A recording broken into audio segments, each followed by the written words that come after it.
If you start asking yourself those kind of questions, and a lot of people in the same area are saying no, then something is obviously happening there.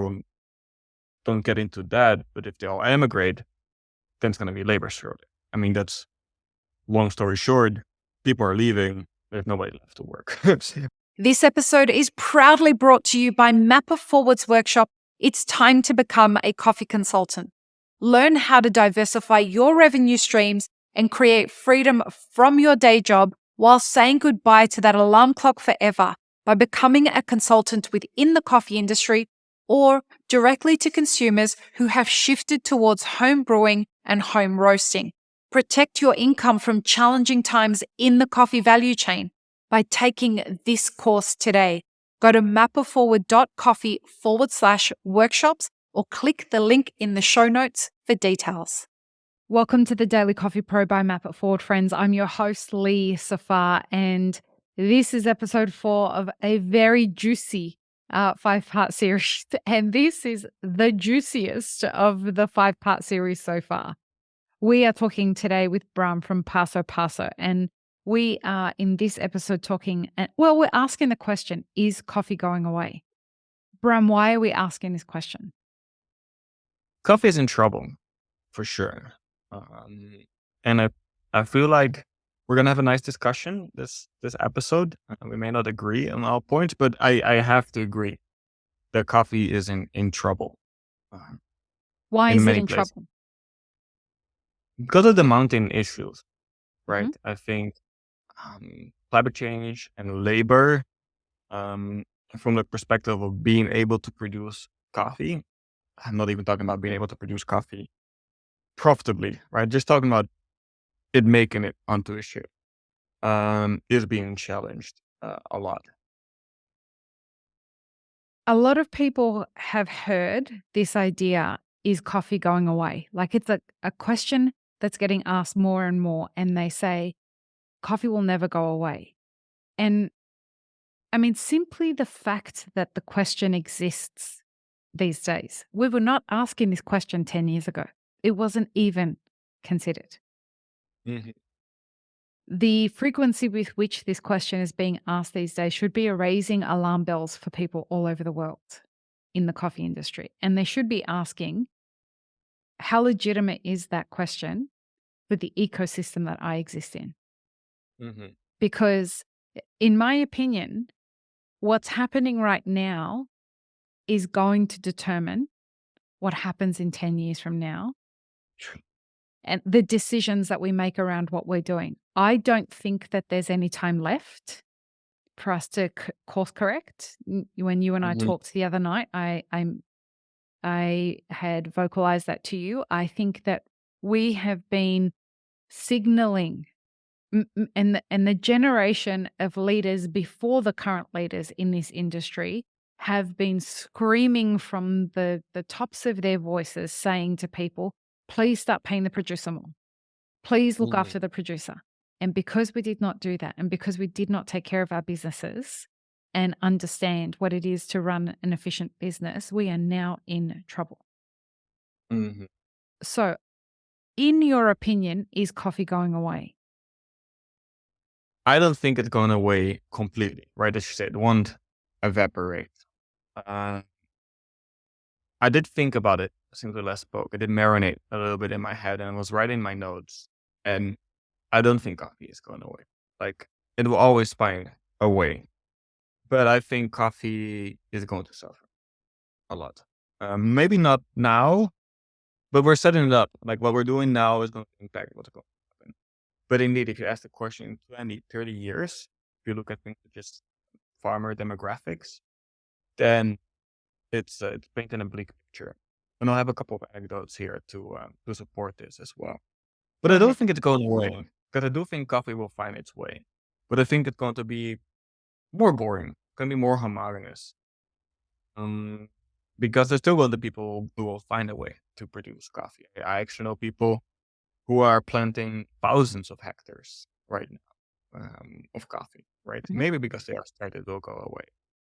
Um, so there will be new areas that become suitable for growing coffee, and people will continue to innovate. but I don't think it's going to be the same amazing coffee you and I enjoy today, or at least that specialty coffee that will be much less available in the future. What do you think the forces are that exist today? If you were to say the top either 3 to 5 forces that are challenging the existence of coffee at the moment. I'll start with labor. Help people Um, understand what you mean by that. And folks, another great series to listen to around this, any producer that's come on this podcast, definitely, mm, but listen to the series with Fabrizio Andrade. He was fantastic. Go ahead.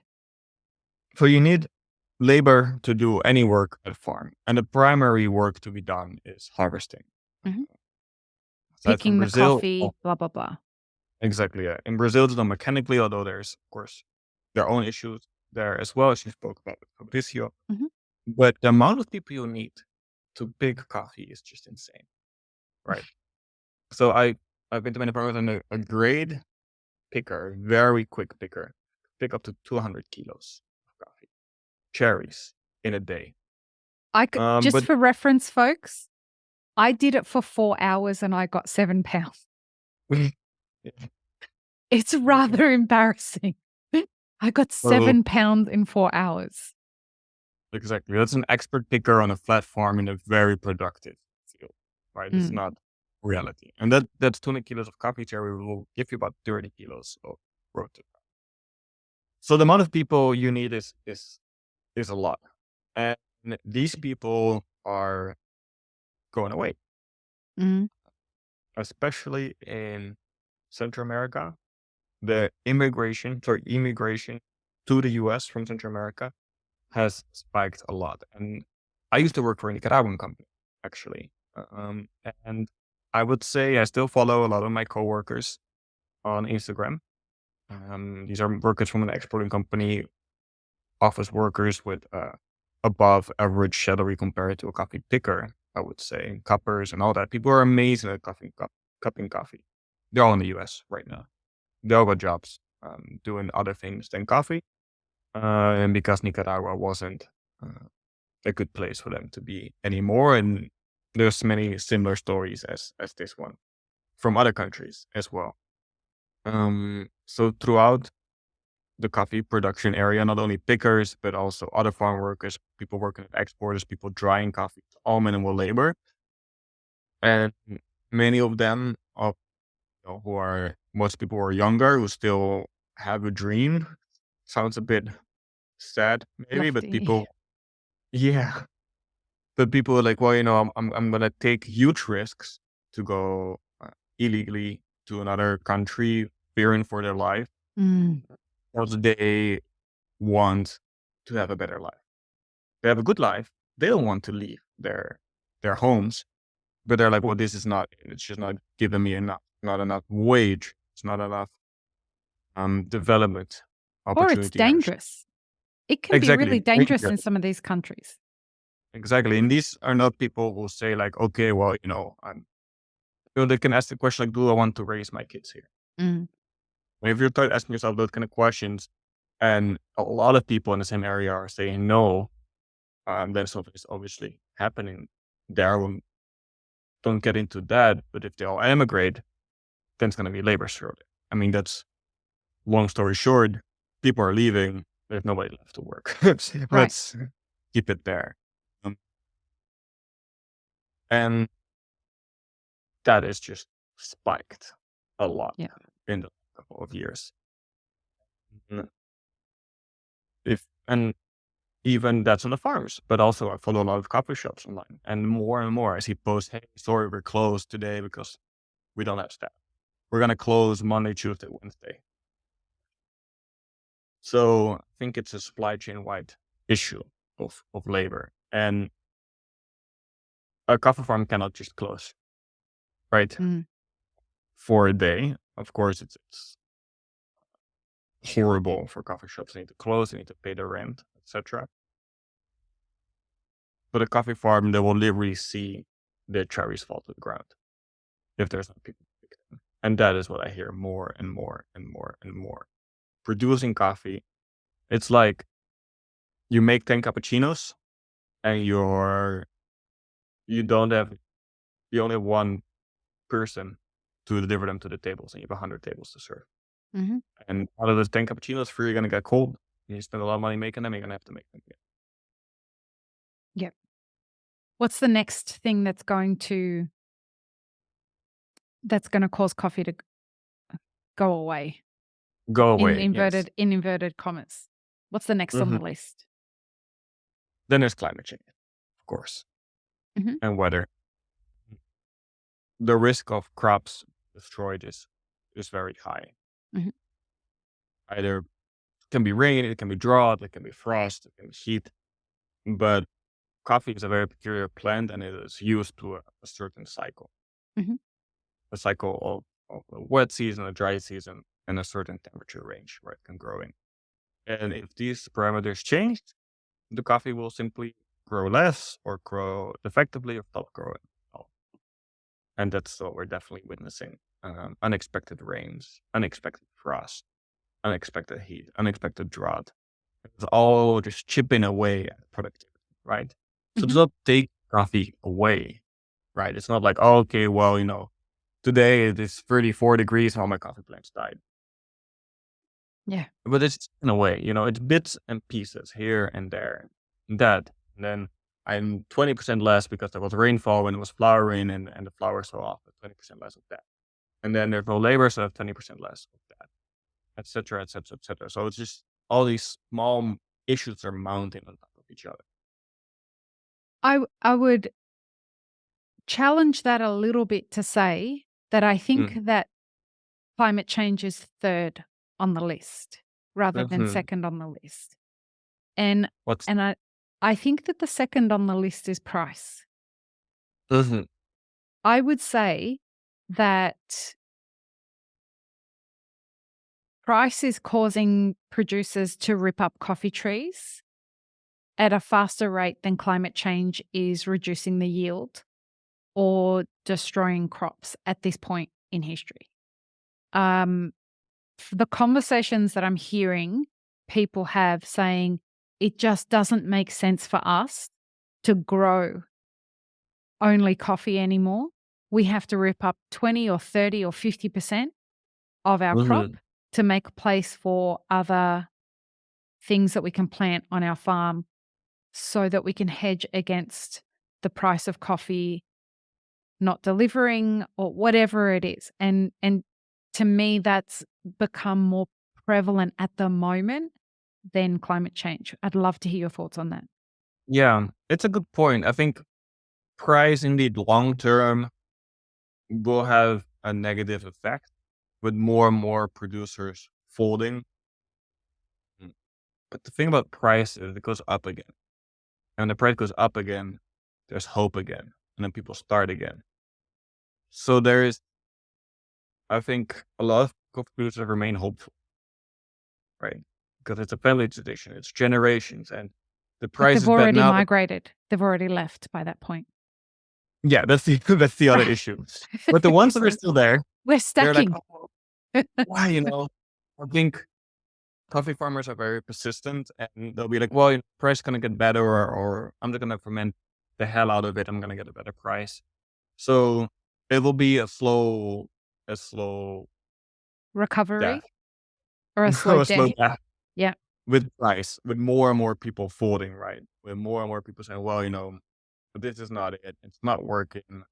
Um, but I feel like price is when you stop because of the price, you're you are forced to give up. But there's no, I'm so inspired by coffee farmers uh who in a way continue to operate on a loss for so many years, right? It doesn't make sense in a way. Nor is Your it coffee healthy. It's Like, not health. No. how are they doing it? Are they doing it through grants? Are they doing it through sheer grit? What is it? And does this eventually end? Because as Fabrizio was talking about in our series, succession plans are melting away. The next Exactly. generation just simply doesn't want to get into this clusterfuck. Indeed. And I think it's grit. I think it's a very unrecorded intertwinement with people's personal finances, Mm-hmm. right? So for many coffee farmers, the business and their life, it's the same thing. And, if you have a coffee farm, then you buy inputs or you fix your washing machine. Let's put it like that. So Right. people are maybe not fixing their washing machine Buy to pay the coffee. fertilizer.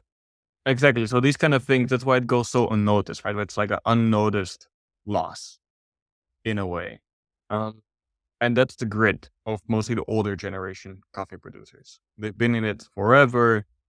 Prices have been good in the past, and maybe they're too old to emigrate and they're too old to say, okay, I'll do something else. Mm-hmm. Uh, They don't know but anything else. exactly. And they might indeed, they'll plant something different. They do a couple of different things, but they're unlikely to do a complete overhaul of their farm. But then, indeed, at some point, they are going to continue to turn a loss and lose their farm. And then some developer will do something with it, either plant coffee in a different way or then plant something else, which is more likely to happen at the producer themselves saying, okay, plant something else.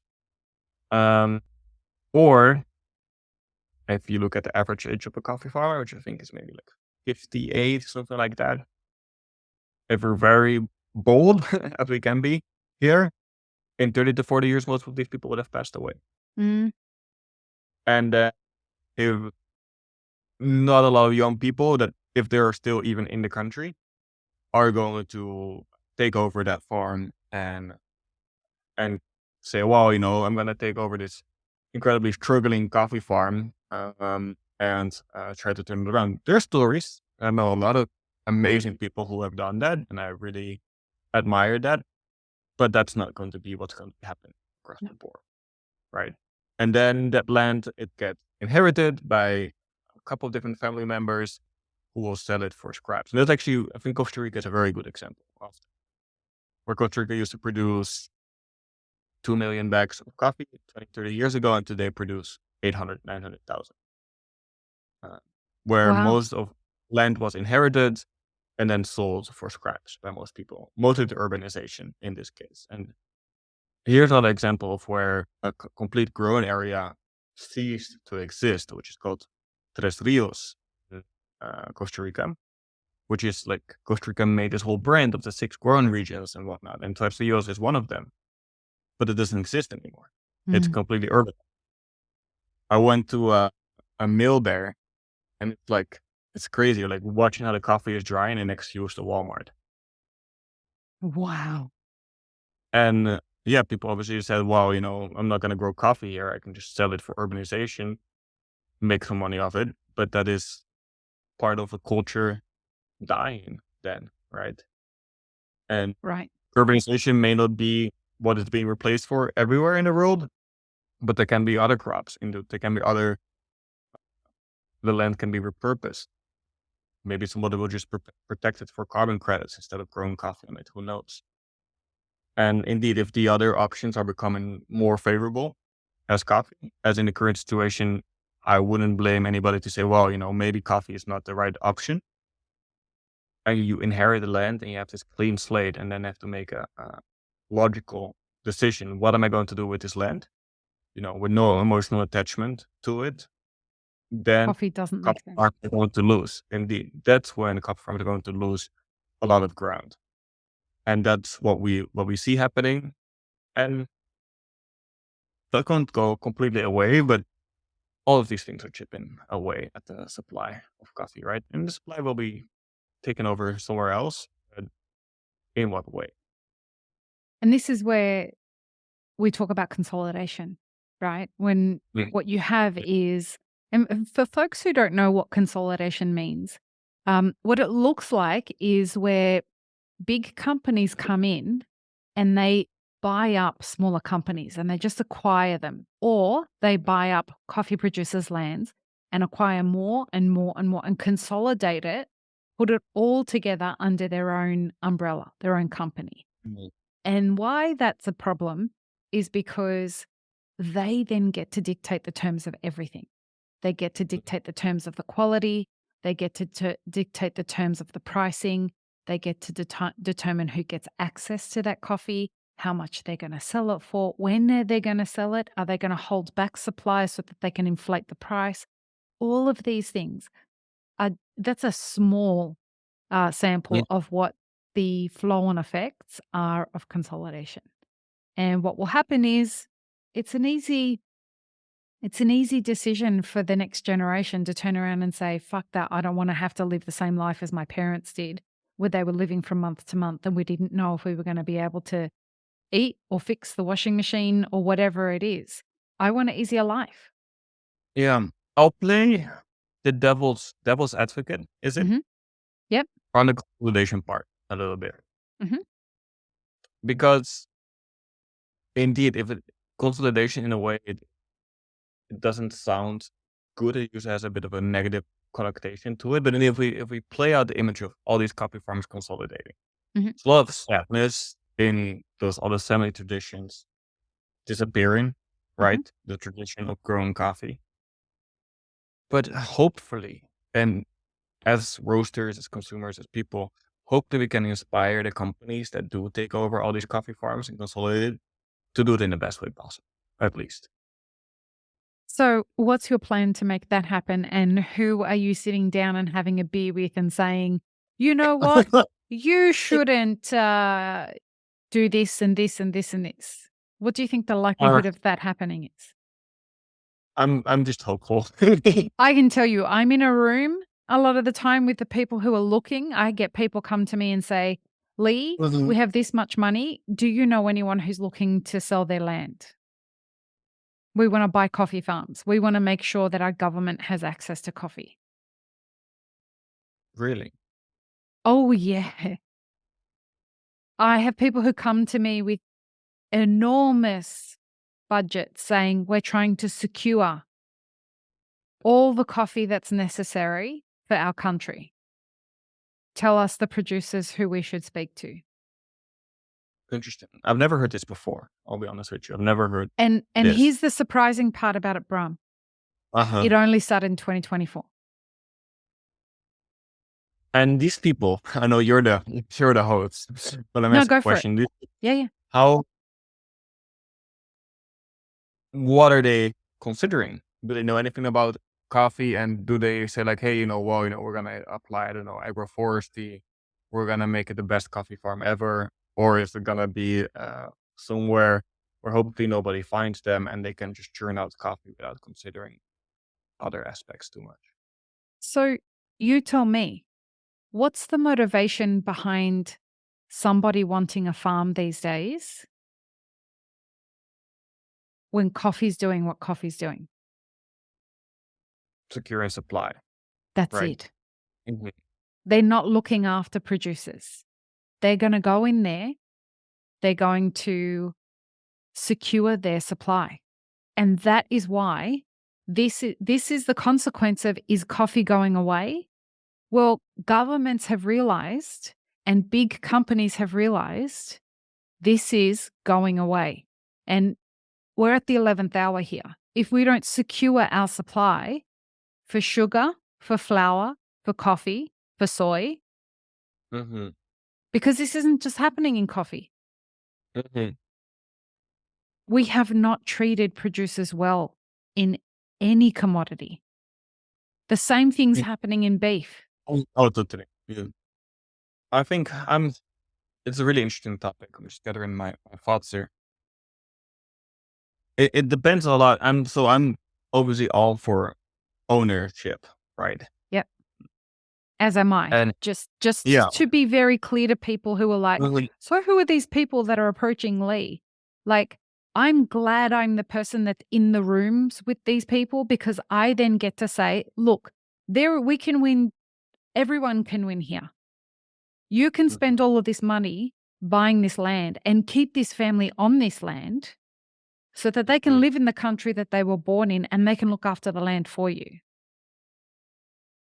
To me, that's a win-win for everybody. Exactly. There are indeed, it's questions that need to be guided very, very carefully indeed. How, where, who. Um, and I wouldn't personally, if you like, should foreign companies start owning coffee farms? My first answer would probably be no. Um, Panama I'm begs to differ, mate. what? Panama begs to differ. Yeah. Well, but then the question is, if you do come in with a lot of money, then just do the best job possible, right? And Disclaimer: I don't yeah, very small. right. But the thing here is now we're being idealistic because the people who are going into these, I mean, we're not talking about small players here. We are talking about massive companies and governments that are trying to ensure food security. And when we're talking about things at this scale, folks, the people I'm legitimately fearful for, like I lose sleep over this shit. And the thing that I am legitimately fearful for is the small business owners. Because when the consolidation happens, and I mean small business owners at both ends of the supply chain, because these big companies are going to be fine. Either way, these big companies are going to be fine.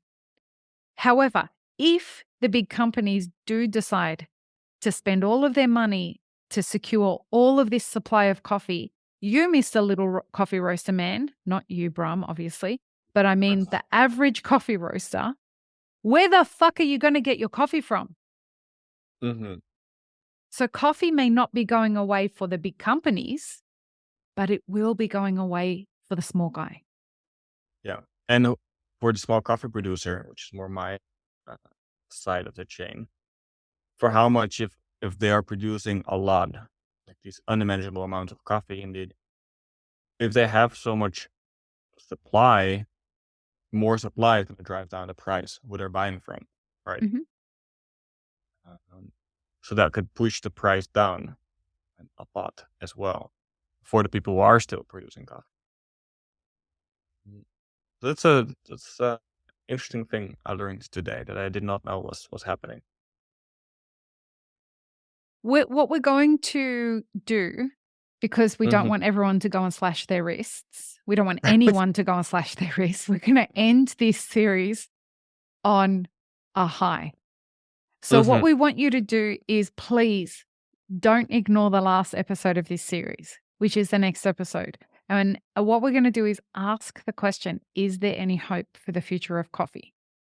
I promise we've got some good things to say. Yeah. I promise it's worth listening in the next episode. So join us for that, folks. Peace, love, and peanut butter. Have an amazing rest of your day. I really hope you enjoyed this episode, friends. Please don't forget to show us some love by subscribing, liking, commenting, and most of all, sharing this podcast with your friends. Check the show notes for links, including our sponsors and our Patreon. And stay tuned for more great conversations on the Daily Coffee Pro by Mapper Forward.